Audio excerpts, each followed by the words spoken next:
सबसे पहला प्रश्न है, परागकोश के सबसे भीतरी स्तर टेपिटम का कार्य है। तो इसका जो कार्य है वो है पोषण प्रदान करना है। दूसरा प्रश्न है, यूविस्काय बनती है, कहाँ बनती है? टेपिटम में। स्वपरागकण उत्पन्न करने के लिए कितने अर्धसूत्री वयन परागकोश के लिए आवश्यक होंगे? उनकी संख्या है 25। मादा युग्मकोद्भिद है भ्रूणकोश।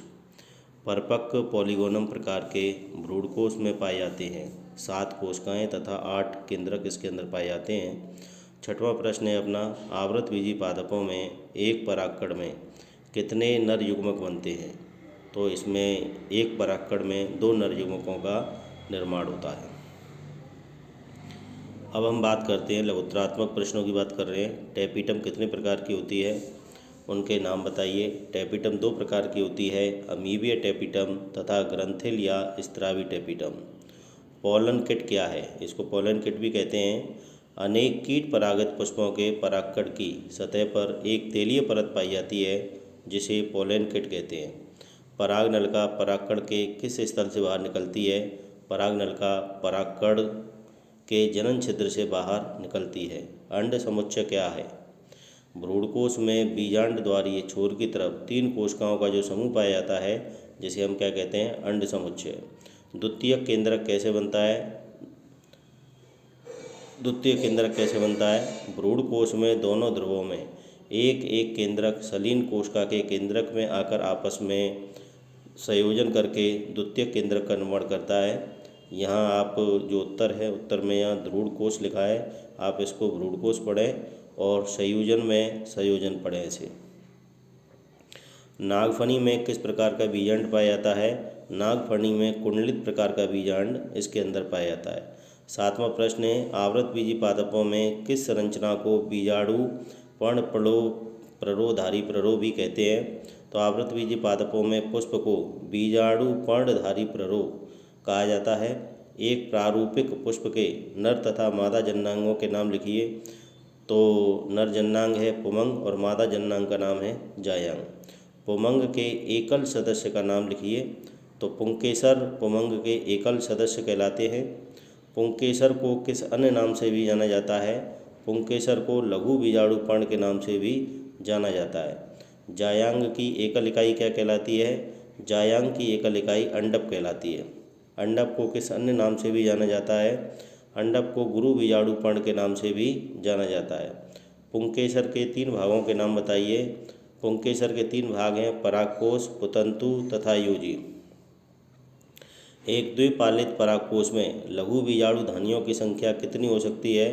द्विपालित परागकोश में 4 लघु बीजाणु धानियाँ पाई जाती हैं। अगर हम इस परागकोश की अगर अनुप्रस्थ काटेंगे तो हम इन धानियों को आप आसानी के साथ में देख सकते हैं। मालवेसी कुल के पादपों के पुमंग के परागकोश में कितनी बीजाणु धानियाँ पाई जाती हैं? मालवेसी कुल के पौधों में परागकोश एक पाली होती है, अतः इनमें 2 लघु बीजाणु धानियाँ पाई जाती हैं। प्रपशु कोशिकाएँ किसे कहते हैं? प्रत्येक परागपुट की कुछ अधश्च त्वक कोशिकाएँ अन्य कोशिकाओं से आकार में बड़ी एवं सघन जीवद्रव्य हो जाती हैं जिन्हें प्रपशु कोशिकाएँ कहते हैं। आवृतबीजी पादपों में परागकोश का प्रवर्धन किस प्रकार का होता है? आवृतबीजी पादपों में परागकोश का प्रवर्धन सुबीजाणु धानीय प्रकार का होता है। अगला प्रश्न है, प्रपशु कोशिकाएँ विभाजित होकर कौन सी 2 कोशिकाओं का निर्माण करती हैं? प्रपशु कोशिकाएँ विभाजित होकर के प्राथमिक वित्तीय कोशिका और प्राथमिक बीजाणु जनन कोशिका का निर्माण करती है। परागकोश भित्ति का निर्माण किस कोशिका से होता है? परागकोश भित्ति का निर्माण प्राथमिक वित्तीय कोशिका से होता है। परागकोश भित्ति की किस परत पर यू आकार की रेशेदार पट्टियाँ पाई जाती हैं? तो उसका उत्तर है अंतस्थीशियम। परागकोश भित्ति का सबसे भीतरी स्तर क्या कहलाता है? टेपिटम कहलाता है। लघु बीजाणु जनन किसे कहते हैं? परागकोश की लघु बीजाणु धानी में द्विगुणित लघु बीजाणु मात्र कोशिकाओं के अर्धसूत्री वयन द्वारा 4 अगुणित लघु बीजाणुओं के निर्माण की जो प्रक्रिया है वो लघु बीजाणु जनन कहलाती है। मैग्नोलिया में किस प्रकार के बीजाणु चतुष्क के रूप में पाए जाते हैं? इसमें क्रॉसित प्रकार के बीजाणु पाए जाते हैं। परागपिंड किसे कहते हैं? इसका एक उदाहरण बताइए।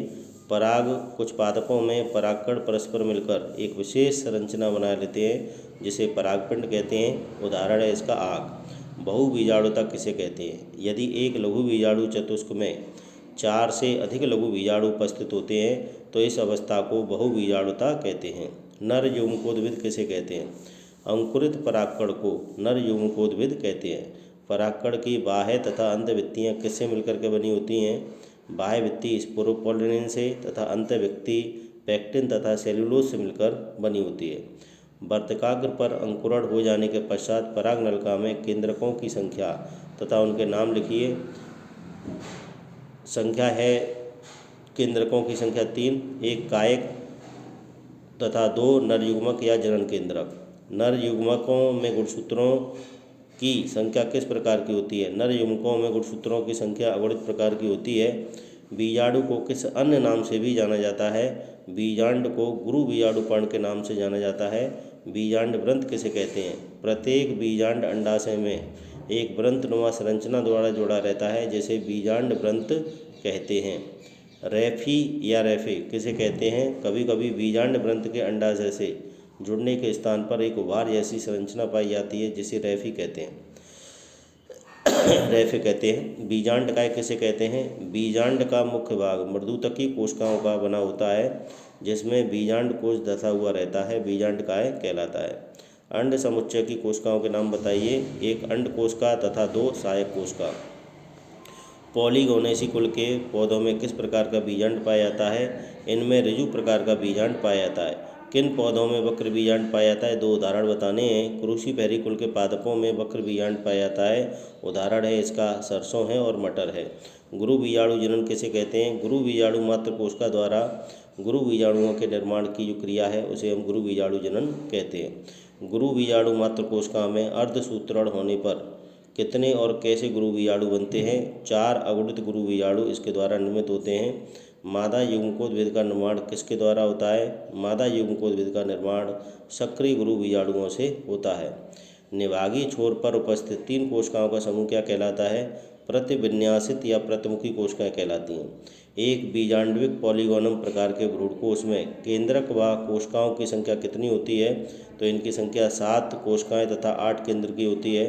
द्वितीयक केंद्रक किसे कहते हैं? भ्रूणकोश में दोनों ध्रुवों से एक एक केंद्रक कोशिका के बीच में आकर के संलेत हो जाता है, तब इसे द्वितीयक केंद्रक कहते हैं। इसे हम ध्रुवीय कोशिका के नाम से भी जानते हैं। अगर आप इसी प्रकार के अन्य वीडियो चैप्टर वाइज चैप्टर अगर देखना चाह रहे हैं तो मुझे कमेंट्स बॉक्स में आप इनके बारे में लिखें।